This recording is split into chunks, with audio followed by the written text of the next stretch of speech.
తెలంగాణ రాజకీయం కోసం ఫైనల్గా జగన్కి లైఫ్ ఇస్తున్నారు తెలంగాణ రాజకీయ నాయకులు. ఏంటయ్యా అంటే అసలు బనకచర్ల చాలామందికి అసలు నోట్లో కూడా ఐడియా లేదు. చంద్రబాబు గారు పదే పదే మాట్లాడుతుంటే బాబు గారు ఏదైనా సరే ఒకటి ఇంజెక్ట్ చేయాలంటే జన్మభూమి అయినా శ్రమదానం అయినా P4 అయినా ఇట్లాంటిది పదే పదే మాట్లాడుతూనే ఉంటారు. ఎవరో ఏదో ఫీల్ అవుతారని ఆగరాయన దాని గురించి చాలా ఎక్కువ ఎక్స్ప్లెయిన్ చేస్తూ ఉంటారు. దాంతో కొన్ని రోజులు పోయేటప్పటికి అది ఆయనదే అనేటటువంటి క్రెడిట్ ఇస్తాం. లైక్ హైటెక్ సిటీ స్టైల్లో ఉంటుందన్నమాట, హైదరాబాద్ అభివృద్ధి స్టైల్లో ఉంటుంది, ఆయనకే క్రెడిట్ అన్నటువంటిది. అది ఆయన వ్యూహాత్మకమైనటువంటి ఎత్తుగడ.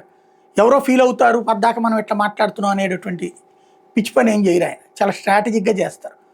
అట్లాగే బనకచర్ల అని పద్దాక కళ్ళు మూసినా కళ్ళు తెరిచినా మాట్లాడుతున్నారు. దాంతో చంద్రబాబు నాయుడు గారి జీవితంలో ఒక పెద్ద సాగునీటి ప్రాజెక్టుకి, ఒక కాళేశ్వరం స్థాయి ప్రాజెక్టు, ఓ పక్కన పోలవరం, ఇంకో పక్కన బనకచర్ల 2 అన్నటువంటి దాని మీదకి వచ్చింది.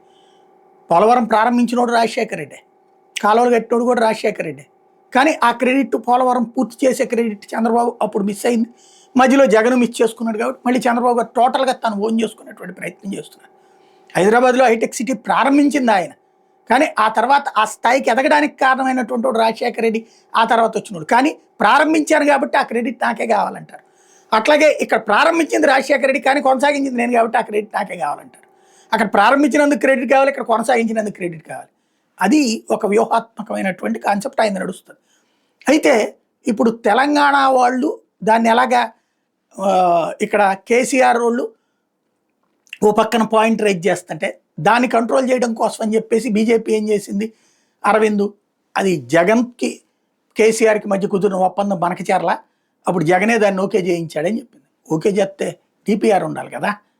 అట్లాగే రేవంత్ రెడ్డి నిన్న చంద్రబాబు గారు మీ వల్ల కాదు నేను ఆపుతాను దాన్ని, బనకచర్ల ఆ రోజున అసలు కేసీఆర్ చేస్తున్న పాపం అన్నట్టు. అసలు అందులో పాపం ఏముంది? ఎస్, ఆ రోజున కేసీఆర్ జగన్ కూర్చున్నప్పుడు ఫస్ట్ కేసీఆర్ తెలివైన ఎత్తుగడేశాడు, తెలంగాణలో ప్రాజెక్టు కట్టి ఆంధ్రాకి నీళ్లు అని. దాంట్లో మొదటి జగన్ ఇరుక్కుపోబోయాడు.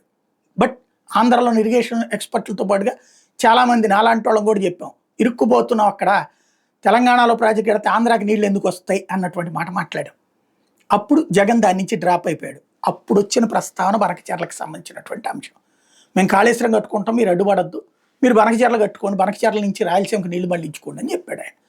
ఆల్రెడీ ఆ ప్రాజెక్టు జగన్ దగ్గర ఉన్నటువంటి దాన్ని ఓకే అన్నాడు. ఇది జరిగినటువంటిది. అయితే అది కట్టడానికి ప్రారంభించుకోవట్లేదు, ఎందుకంటే 80,000 లక్ష కోట్ల రూపాయలు దాదాపుగా అవుతాయి కాబట్టి రాష్ట్ర ప్రభుత్వం కట్టలేదు కాబట్టి ఫ్యూచర్లో జగన్ మళ్ళీ కంటిన్యూ అయితే కడదాం అనుకుని ఉంటాడు. తండ్రి లాగా తనకు కూడా పేరు రావాలనుకుని ఉంటాడు. ఇప్పుడు అది తాజాగా నిన్న అరవింద్ ఇప్పుడు రేవంత్ స్టేట్మెంట్ల ద్వారా ఆ క్రెడిట్ చంద్రబాబు నుంచి తీసుకెళ్ళి జగన్కి కేసీఆర్కి ఇస్తున్నారు.